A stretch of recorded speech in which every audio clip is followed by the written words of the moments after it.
தொடர்ந்து நம்மோடு தமிழக வாழ்வுரிமை கட்சியின் தலைவர் திரு வேல்முருகன் இணைந்திருக்கிறார். அவரிடம் பேசலாம். வணக்கம் சார். தக்லைஃப் பட விவகாரத்திற்கு கமலுக்கு எழுந்திருக்கக்கூடிய இந்த சிக்கல் சர்ச்சை, இதை எப்படி பார்க்கிறீங்க? தமிழ்நாட்டின் திரைப்பட கலைஞர் திரு கமலஹாசன் அவர்கள் தன்னுடைய படம் கர்நாடகத்தில் வெளியிடுவதை குறித்து அந்த மாநிலத்தில் எதனால் உருவாகியது என்பதை நாம் ஆகின்ற போது திரு கமலஹாசன் அவர்கள் கர்நாடகத்தைச் சேர்ந்த ஒரு புகழ்பெற்ற நடிகர் அவர்களை வைத்து அவரை பாராட்ட வேண்டும். அவர்களும் நாம் அனைவரும் ஒரு மொழி குடும்பத்திலிருந்து உருவானார்கள், நாம் அனைவரும் இரத்த உறவுகள் என்கிற பொருள் பொதிகின்ற வகையில்தான் தமிழ் மொழியிலிருந்து புரிந்த எமது சகோதரராகிய நீங்கள் கன்னடர்கள், கன்னட மொழியை சார்ந்தவர்கள் என்கிற அடிப்படையில் அந்த கருத்தை அவர் ஒரு பாராட்டு துறையில் அல்லது ஒரு வாழ்த்துறையில் இந்த கருத்தை அவர் வெளியிடுகிறார். இதில் எந்த தவறும் இல்லை. தமிழ் உலக மொழிகளுக்கெல்லாம் தாய்மொழியாக இருந்திருக்கலாம் என்று ஆஸ்திரேலிய மொழியில் வல்லுநர்கள், அமெரிக்காவினுடைய மொழியில் வல்லுநர் அலெக்ஸ் போன்றவர்கள், அதுபோன்று இந்தியாவில் இருக்கின்ற மொழியில் வல்லுநர்கள் கருத்து தெரிவித்திருக்கிறார்கள்.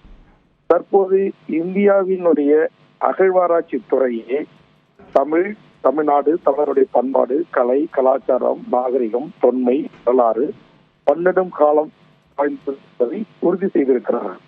நம்முடைய கீழடி அகழ்வாராய்ச்சியாக இருக்கலாம், ஆதித்தநல்லூர் அகழ்வாராய்ச்சியாக இருக்கலாம், சமீபத்தில் எங்கள் கடலூர் மாவட்டம் பண்ருட்டி அருகே மருங்கூரில் கண்டெடுக்கப்பட்ட இரும்பு காலத்தில் எழுதப்பட்டிருக்கிற தமிழ் எழுத்துக்களாக இருக்கலாம்.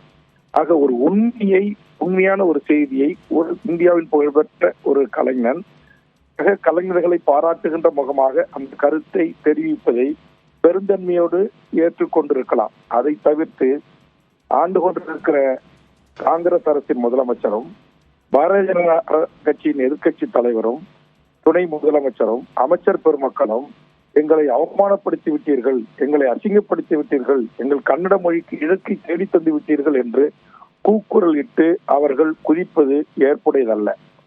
அதற்கு இதை சுமூகமாக தீர்த்து வைக்க வேண்டிய கன்னட சேம்பர் என்று சொல்லக்கூடிய திரைப்பட சங்கமும் கடுமையாக கமலை எச்சரிக்கிறது. கன்னட வேதிய கும்பல்களும் எச்சரிக்கிறார்கள். ஆளுங்கட்சி அரசாங்கம் எச்சரிக்கிறது.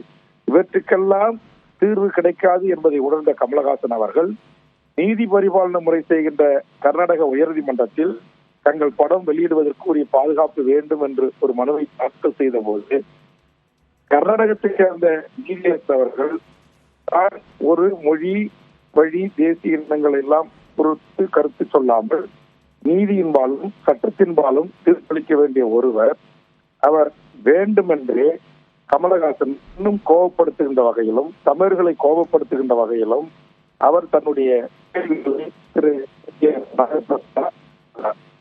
நீங்கள் என்ன அறிவியல் வல்லுநரா, நீங்கள் என்ன வரலாற்று ஆய்வாளரா, மொழியில் வல்லுநரா என்று கேள்வி எழுப்பி இந்த பிரச்சனையை இன்னும் பெரிதாக்குவது என்பது ஏற்புடையதல்ல.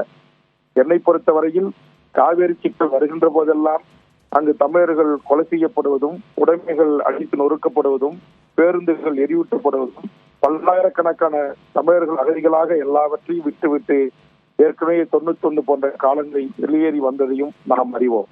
இப்போது கூட இருக்கிற கன்னட வேதிய அமைப்புகளும் தலைவர்களும் மீண்டும் 1991 போல் இங்கு ஏற்படும் என்று எச்சரிக்கிறார்கள். நான் கேட்கிறேன், இதில் ஏன் கமலஹாசன் மன்னிப்பு கேட்க வேண்டும்? அவர் என்ன தவறாக காட்சிப்படுத்தி விட்டார் அல்லது தவறான கருத்தை தெரிவித்தார்? தமிழ் மொழி இங்கு இருக்கிற பல்வேறு மொழிகளுக்கு தாய்மொழியாக இருந்திருக்கிறது, மூல மொழியாக இருக்கிறது. தமிழில் கூட சில சொற்கள், சமஸ்கிருத சொற்களை சேர்த்து உருவாக்கப்பட்ட மொழிகள் தான் பல்வேறு மொழிகள் என்று கமலஹாசன் மட்டும் சொல்லவில்லை, பல மொழியில் அறிஞர்கள் கூறியிருக்கிறார்கள். இன்னைக்கு தொல்காப்பியம் சுமார் 15,000 ஆண்டுகளுக்கு பழமையாய்ந்த இலக்கணம் நூல் என்று இந்திய ஒன்றிய மனிதவள மேம்பாட்டுத்துறை அமைச்சகமே இன்றைக்கு 5,000 ஆண்டு என்று கூட ஏற்றுக்கொண்டிருக்கிறது. ஆக இப்படி இருக்கிற ஒரு சூழலில் ஒரு வரலாற்று சிறப்புமிக்க ஒரு மொழியை உலக மொழிகளுக்கெல்லாம் தாய்மொழியாக தமிழ் இருக்கலாம் என்று எங்கேயோ வெளிநாட்டை சேர்ந்த ஆஸ்திரேலியா மொழியில் அறிஞர்களும் அமெரிக்கா மொழியில் அறிஞர்களும் ஏற்றுக்கொண்டு தமிழுக்கு சிறப்பு செய்கின்ற போது உலகத்தின் பல்வேறு நாடுகளில் இன்றைக்கு தமிழுக்கு இருக்கைகளை அமைத்து அமெரிக்கா ஆக்ஸ்போர்ட் நிறுவனத்திலிருந்து பல்வேறு இருக்கைகள் அமைத்து அங்கீகரிக்கின்ற போது ஏன் நம்முடைய அண்டை மாநில சகோதரர்கள் தமிழ் ஒரு மூத்த மொழி என்று சொன்ன உடனேயே இவ்வளவு வெறுப்பை தமிழர்கள் மீதும் தமிழ் மீதும் திணிப்பதற்கான காரணம் என்ன? இப்ப KGF படம் வந்தது, நூற்றுக்கணக்கான கோடி இங்கு தமிழ்நாட்டில் வசூலை அதை எட்டவில்லையா? அந்த நடிகர்களை கர்நாடக மொழி வெறியர்கள் என்று நாம் புறக்கணித்தோமா? அவர்களை இங்கு எதிர்த்தோமா? ஆனால் எப்போதெல்லாம் ஏதாவது ஒரு காவிரி பிரச்சனை, இது போன்று முல்லை பெரியார் பிரச்சனை வருகின்ற போது அண்டை மாநிலத்தவர்கள் தமிழர்களை குத்தி குதறுவது ஏன்? இதற்கு ஒரு முடிவு எட்டப்பட வேண்டும். கமலஹாசன் எடுத்த அந்த முடிவு சரியானது. கண்டிப்பா கர்நாடக தலைமை நீதிபதியிலும் இதை தலையிட்டு இந்த நீதிபதி இது போன்ற கருத்துக்கள் கூறியிருப்பதை கண்டிக்க வேண்டும். அதுபோன்று உச்சநீதிமன்ற நீதியரசர்களும் இதில் தலையிட்டு நீதிபதியை கண்டித்திருக்க வேண்டும் என்று நான் விரும்புகிறேன்.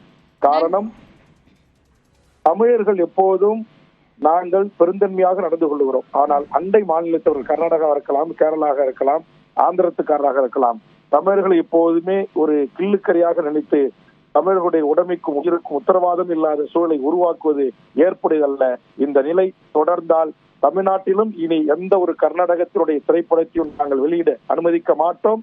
தமிழ்நாட்டில் இருக்கிற கர்நாடக நிறுவனங்களை இழுத்து மூடுகின்ற போராட்டங்களை நாங்கள் தமிழ் தேசிய அமைப்புகள் முன்னெடுக்க நேரிடும் என்பதை இதன் மூலம் நான் எச்சரிக்கை செய்ய விரும்புகிறேன். நன்றி திரு வேல்முருகன். இணைப்பில் உங்களுடைய கருத்துக்களை பகிர்ந்து கொண்டமைக்காக. தொடர்ந்து